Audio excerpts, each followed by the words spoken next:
naman sang Disyembre, mabulong-ugnaw na ang kada gabi. Uso na naman ang daigon, manamit nga pagkaon, nagaingat nga dekorasyon.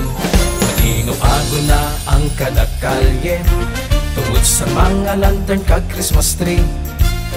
Sa pagsimba mo kung aga, kapaning hamot ang bingka, kaguto nga mainit pa. Yari na, Paskwa na naman kabahagi, Paskwa na naman kabahagi. Tiun na nga masadya, bisan buslot ang bulsa, basta kaupod lang ang pamilya. Paskwa na naman kabahagi, Paskwa na naman ganitali. Kita magpasalamat sa mahal naton nga Diyos, tungod kay Paskwa na diri sa Negros.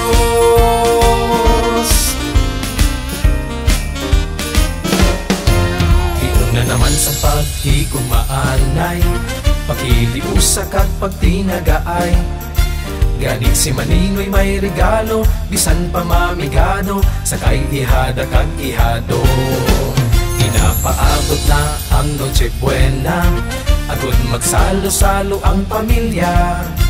Ang kada isa ang nagalaom, sa Pasko nga mabaton, halin kay Santa Claus bumuton. Kay karon Paskwa na naman kabahagi, Paskwa na naman kabahagi. Tiun na nga masadya, isang buslot ang bulsa, basta kaupod lang ang pamilya. Paskwa na naman kabahagi, Paskwa na naman ganidali. Kita magpasalamat sa mahal naton nga Diyos, tungod kay Paskwa na diri sa Negros.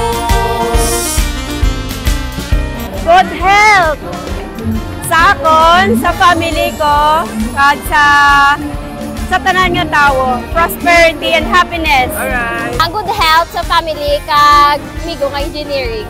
May this be a time to be deeply grateful for our blessings, even the challenges that may have come our way this year. Let's remain faithful and hopeful that as we face together the new year, we will continue the good journey towards peace and prosperity in our beloved city.